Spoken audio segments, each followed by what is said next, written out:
Welcome to podcast 33 in the series of Who Let the Master Out. In the last episode, I shared the experience where a dear friend of mine helped me open up to the love energy. And after that experience, that energy began to flow into me and filling me up, helping me to learn to love myself unconditionally. And it was later that year that it began to fill me up so full that it began to flow out to others, even across distances where the person was not face-to-face with me. The first time I was chatting online with a friend of mine from Germany, and I had never met him in person and didn't even know what he looked like. This was back in the day when public chat rooms were first being introduced. I know, way back then. They even had an international chat rooms available. And this is where I had developed kind of like a pen pal type of friendship with my German friend. One day, as we typed hello to each other inside a chat window, I suddenly sensed that he wasn't being himself. And I mentioned this to him and asked if he was okay. And he replied that he had this intense migraine that even the most potent migraine medication wasn't touching. And it was in that moment I felt electricity fall from the ceiling into the back of my head and neck, down my spine, and it flooded my arms and legs. And the hair on my arms and legs was standing up. I'm kind of feeling that energy activating in me right now, just thinking about all that. And you might too. You might feel that energy flowing. And I was urged inside my head to let my friend in Germany know what was happening to me, and that I was being guided to send this healing energy to him. And he was very open to the idea. So I closed my eyes.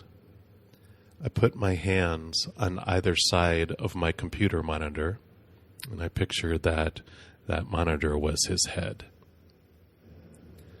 When I purposed inside my heart to send this energy to him, it surged out from my arms.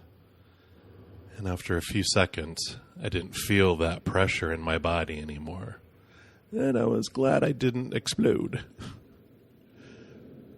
We continued to chat for a little bit, and within a few minutes, he shared with me that his migraine was completely gone. I was floored.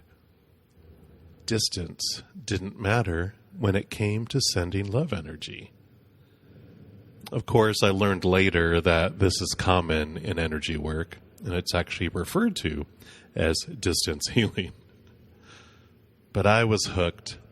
I began sending energy to all sorts of people I came across online, and they felt tingles as it brought relief to backaches and shoulder pain, headaches, migraines, and other physical pain.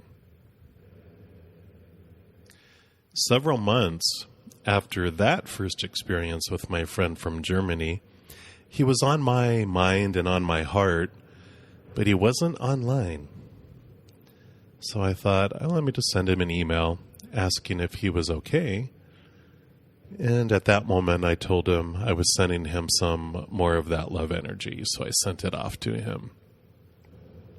A couple days later, I got a reply back from him by email, advising me that the energy had traveled by email now because he was again having an extreme migraine, but when he opened my email, it went away immediately. And he had opened the email days after I had sent it. Whoa. So these situations taught me that there is no distance and no time in the realm of love energy. Love energy is only restricted by our beliefs about it. Whatever rules we apply to it is what it will obey. But if we let it off the leash it will do whatever unconditional love guides it to do. So right here, right now, I am sending out a flow of love energy to anyone that may come across this recorded podcast. Feel the love energy. Let it drop from the heavens. Let it rise from Mother Earth. Let it fill you up and bring you relief. Let it bring you release. Let it bring you understanding.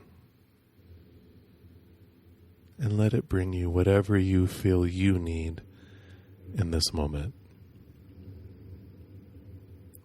Let the love energy bring you to a place of peace where you can look at your life calmly and see that you truly are unconditionally loved by the Mother and the Father of all things, and by a host of powerful, supernatural, eternal beings on the other side. In the next episode, I'm going to share an experience I had where I sent energy to someone who didn't even know I was sending it to them. So stay tuned to find out what happened. Dun, dun, dun. But until then, break the cycle. Be free. Be big. Because we're giants in a world of giants who have been taught that we're weak and small. It's time to rise. It's time to let your master out.